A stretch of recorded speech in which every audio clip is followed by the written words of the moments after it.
Hello and welcome to Akancha Against Harassment podcast. This is your Cyber Safety 101.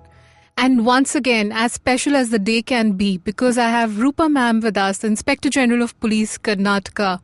And we spoke about her stellar record and her reputation to take stands and never mince her words.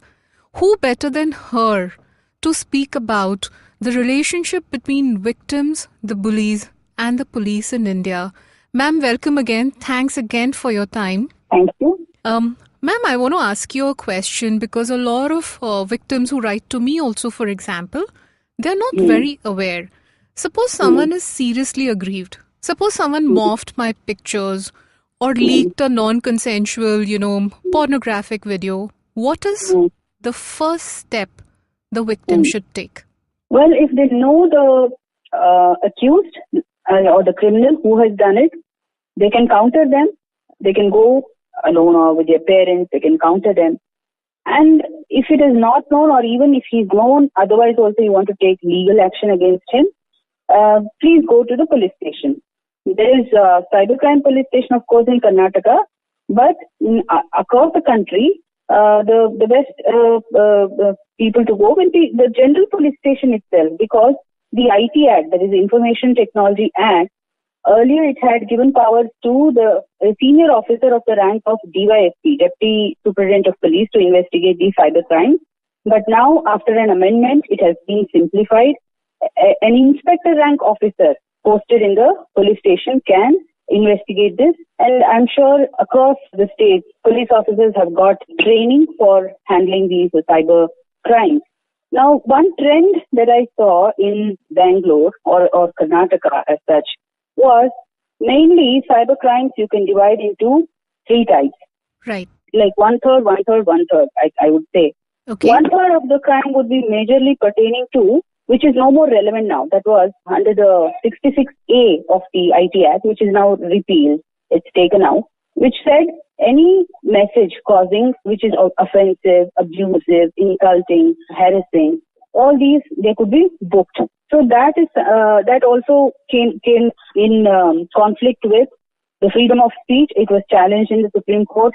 Sometimes there were very silly cases on silly grounds being booked under that act. Right. That is repeat now. It is taken out. Now, another one third of the chunk that I saw when I was there was credit card or online related crimes, credit card crimes or the debit card crimes, online banking crimes, and so on, where you're cheated with huge amount of money. Now, Right. another last one third pertain to cyber crimes wherein females, wherein the women were victimized. Wherein, as you said, one is morphing a photograph. If she would have posted something on Facebook, take out that picture take out just her face and morph it with some of the porn stars' naked or half naked picture and put it on the Facebook again or Instagram. Right. That is one. Another one is, of course, the video. It is a bit difficult to morph the video as such, but wherever, let us say, even when a young woman has a boyfriend or is married and she has some intimate moments which she has probably videographed. Sometimes it is known to her, sometimes not known to her. And the boyfriend only, will put this video because he's estranged now. He's no more in good terms with her. So let's say he does this crime and he goes on to put this video of hers. And once it is put, many websites copy it. So it becomes actually difficult for us. I'll speak about the difficulties in next section. Now, morphing with respect to photographs, morphing with respect to video, putting out video which is derisive of a woman's reputation. And then I've seen strange cases wherein, let's say, a woman or a girl would have given, in good faith, her password of, let's say, her Facebook or Instagram to her boyfriend or to her husband. Now, things go sour, let's say, in relationship. Then that boyfriend or that estranged husband will use that password and, send out various very bad messages to all the friends. So the friends will think that this woman is sending or the girl is sending. Whereas in actuality, it wouldn't be that girl sending. And in fact, we have seen a lot of very bad messages put. I am available. Soliciting kind of messages. I'm available on this number. Ring me up, and so on. So we have, of course, solved these cases. Wow. When you come to police station, we respect your privacy. We don't disclose your name. We don't disclose the name of the victim. And we have various tools and methods and tie-ups with various organizations like Facebook, Twitter, and so on. And we do our investigation, and we first take out those pictures where it is morphed, or we block those accounts where your account has been misused, where you have perhaps you had given a password and somebody entered and did some nonsense in your account. We block those accounts. So all this has been done. Yes. Ma'am, in the same sequence, I want to tell you that I run this chat helpline for cyber abuse. And I receive a disturbing amount of emails and calls on how someone known to the victims at times, especially young children, is abusing them. And then, they might have a nude picture or a tape. And then they begin to blackmail the kids. And kids are helpless. They don't know how to talk about it to their parents. Ma'am, what would you advise them to do in a situation like that? I think we need, in the textbooks, curriculum, this chapter should be included. Like, what are the possibilities of victimization through cybercrimes? What precautions to take? How to come out of it? And there should be regular counseling done, because today is digital age, and digital bullying, cyberbullying is really, really rampant. And of course, ragging might have stopped, physical ragging, but cyber ragging, cyberbullying is very much in place. And that is why we need counselors, where children sometimes, even if they are embarrassed to talk to issues about issues to their parents, they can at least approach the counselor in the schools and colleges and know what to do. The counselors should be in a position to help.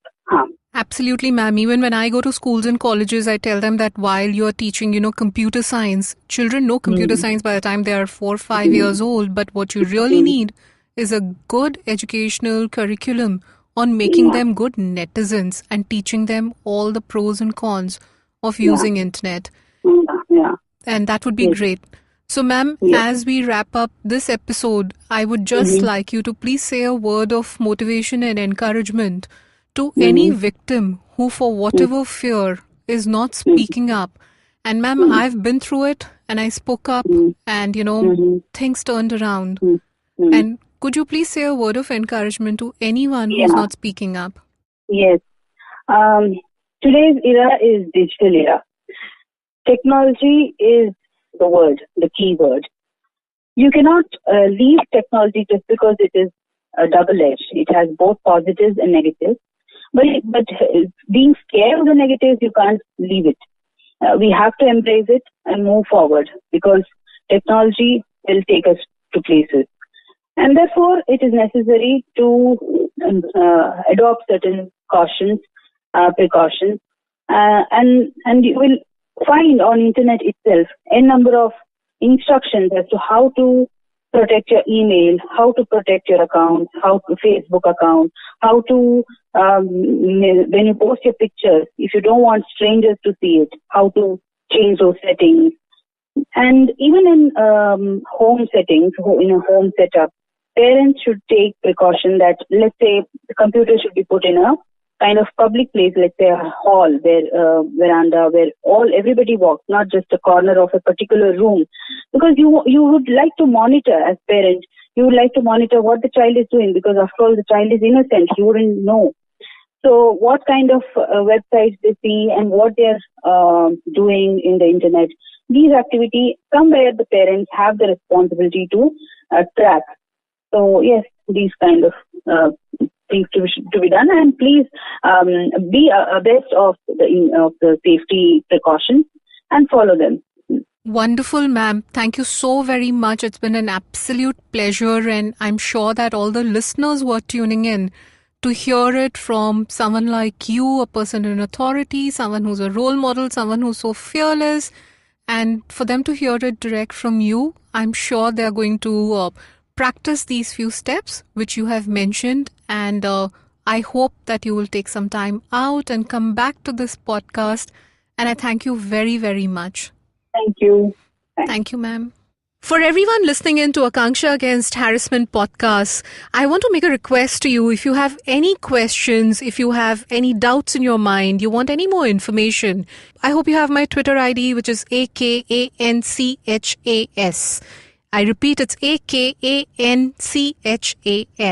So tweet to me and listen to Akancha Against Harassment. Thank you.